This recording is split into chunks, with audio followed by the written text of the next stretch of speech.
1893 সালে ব্রিটিশ ভারতের পররাষ্ট্র সচিব মর্টিমার ডুরান এবং আফগান শাসক আব্দুর রহমান খান একটি সীমান্ত চুক্তি করেন। এই সীমান্তের নাম দেওয়া হয় ডুরান লাইন। কিন্তু সমস্যা কোথায়?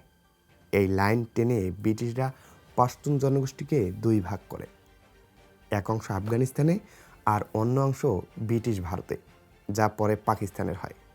আফগানিস্তান কেন এই সীমান্ত মানতে চায় না? কারণ আফগানিস্তানের দাবি এই চুক্তি ছিল ব্রিটিশদের চাপিয়ে দেওয়া, আর ব্রিটিশরা চলে যাওয়ার পর এই চুক্তি বাতিল হওয়া উচিত ছিল।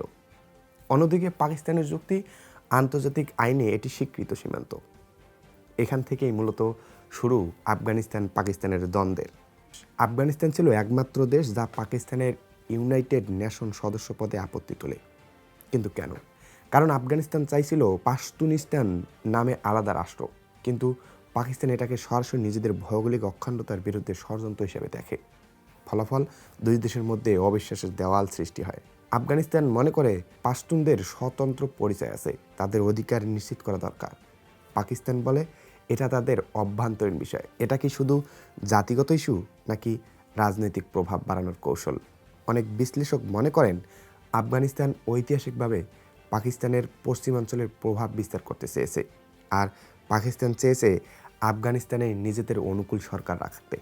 1979 সালে শুরু হয় সোভিয়েত আফগান ওয়ার। এই যুদ্ধে পাকিস্তান যুক্তরাষ্ট্রের সহায়তায় আফগান মুজাহিদদের সমর্থন দেয়।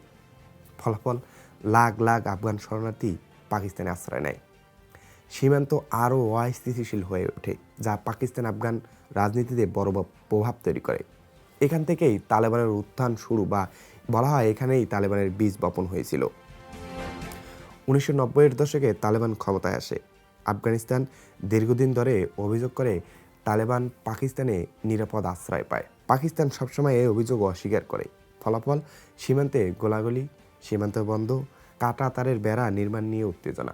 ডুরান লাইন এখন কাঁটাতারে ঘেরা, তবুও মাঝে মাঝে এখানে গুলি বিনিময় হয়। এই সংঘাত কি শুধু সীমান্তের, নাকি একটি ক্ষমতা, প্রভাব, নিরাপত্তা ও ভূ রাজনৈতিক কৌশলের লড়াই?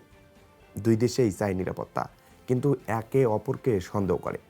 এটাই মূলত প্রধান সমস্যা। সীমান্ত স্বীকৃতি নিয়ে মতবিরোধ, পাশতুন জাতিগত প্রশ্ন, আঞ্চলিক প্রভাব বিস্তারের লড়াই। এখানে ধর্ম নয়, মূল বিষয় রাজনীতি ও ভূ রাজনীতি।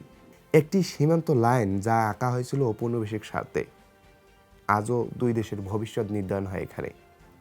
যদি ডুরান লাইন নিয়ে সমাধান না হয়, তাহলে কি এই সংঘাত আরও বড় রূপ নেবে, নাকি দুই দেশ বাস্তবতা মেনে শান্তির পথে হাঁটবে? ইতিহাস বলে যে সীমান্ত রক্ত দিয়ে আঁকা হয় তা সহজে মুছে যায় না।